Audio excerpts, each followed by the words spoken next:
everyone, welcome. I'm Sally Russell, your mayor of Bend. I want to talk to you a little bit about what the city does, some of which you see every day and some of which you think about and are concerned about. Providing core services is at the root of the city's purpose. We provide fire and emergency medical service, police protection, award-winning drinking water, reliable sewer service, and we build and maintain transportation systems. That's what we do as a city. We do all this while being fiscally responsible and operationally efficient, especially considering our relatively low tax rate in Bend. Many of our city council goals, however, are focused on the hot topics that we hear from our community all the time. So today, I want to focus on two that our community talks about the most right now: housing and transportation. All right, let's go and hear from them.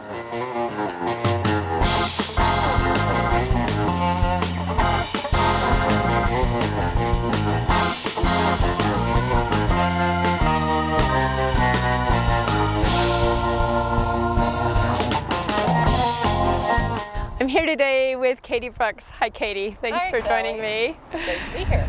Katie's CEO of the Bend Chamber and focused on a lot of big issues in our community. Your focus has been on middle housing. Talk to me more about what you're working on and what some of the concepts are. So we love all housing because we're short on that in our community. But let me tell you why the business community and employers specifically are concerned about mid-market. Because there are a whole bunch of people who have jobs here or who want to have jobs here, and they simply can't find a place to live. They can't afford to buy a house like they used to because housing prices have gone up so much. And these are the folks who teach your kids. They make your coffee, they put out your fire, they do the things that make our community whole. And we absolutely need them to be able to afford to live here. And we want to try and figure out how to make that happen. They've always been a part of our community. It makes Bend Bend. And what we don't want is a place where only certain folks can live and certain folks can't, and it creates commute problems from the outer communities, and that's environmental issues, and it's just a labor shortage that we're dealing with as employers right now that's really in part driven by the fact that people can't afford to live here. I talk to folks regularly about how they've tried to hire somebody and they've turned them down because they simply can't afford to be here, and we got to fix that. Right behind us is Stillwater Crossing. Yep. Can you tell me a little bit about Stillwater Crossing? Well, we need projects like this Yes. because we need the full spectrum of housing to be available. If we're not tenacious, things will happen without us helping, and it'll perpetuate a situation where we become a community where so many folks can't afford to live. And it really does take a big push, and it takes the business community and the city government and a collective effort to try and move that needle a bit more so we can be a better and more inclusive community.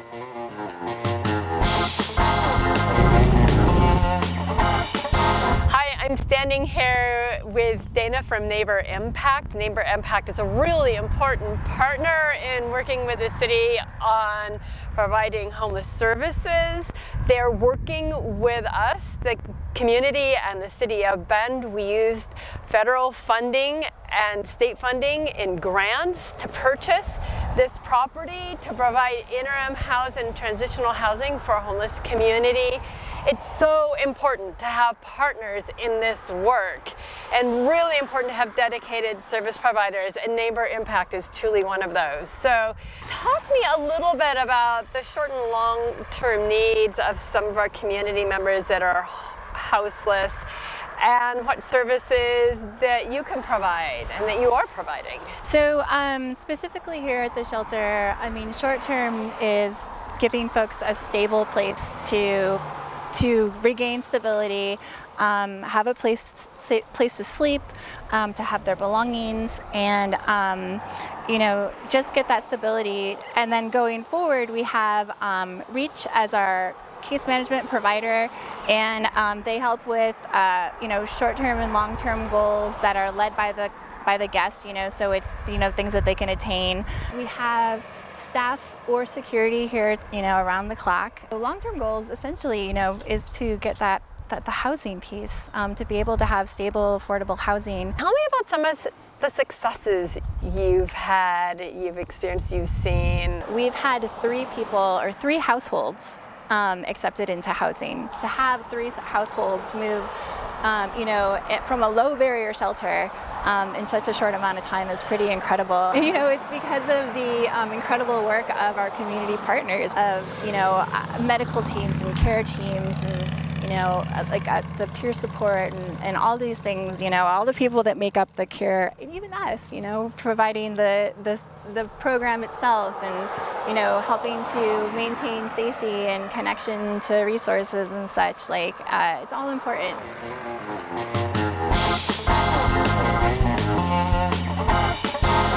Well, hi, I'm standing here with Leanne O'Neill, who's the chair of the Transportation Bond Oversight Committee. And we're actually standing here at 9th and Wilson, which is the first dollars that are being spent using this bond. So very exciting moment. So Leanne, the projects have begun. Yes.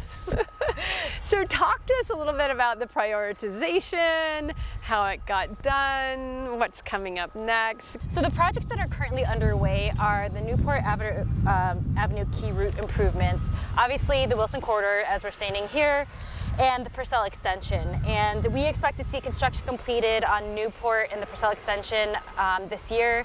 And then this whole corridor is going to take some time, so we're looking at 2023 for the completion of those projects. And then we also have a whole lot of projects that are kind of in the design phase. So we're not going to see them constructed yet, but there's a lot of work being done by city staff, consultants, and those are the Midtown Crossings, which just had the big feasibility kickoff, the Butler Market and Boyd Acres improvements, the Only Bike Ped improvements, and the Reed Market Corridor is also going to have some design work done this year. So, it got a little noisy, so we had to move. What does success look like for the GeoBond?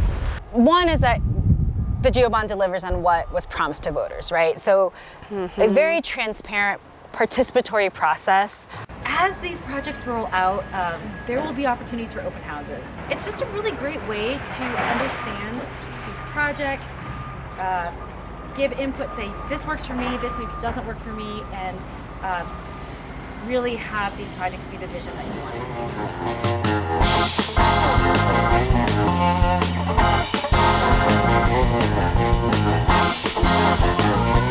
So Kina, thank you so much for standing on the corner of the Bend Central District today. It's great to meet you, and I really appreciate your service and your commitment to our community by serving on the Core Area Advisory Board. That's so important.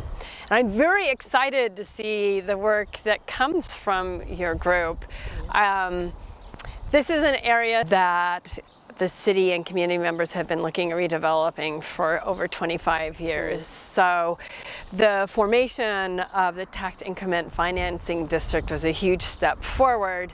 And we are now on the cusp and beginning to see a lot of developers interested in this. So tell me a little bit about your work on the advisory board and what you see as exciting about this moment or projects. The main reasons why I joined the board was because they do have young kids, and the youth, the kids, they're going to be running the town someday, right? So it's about, for me, it's about laying a foundation that's healthy and filled with intent and equity for all the residents of Bend.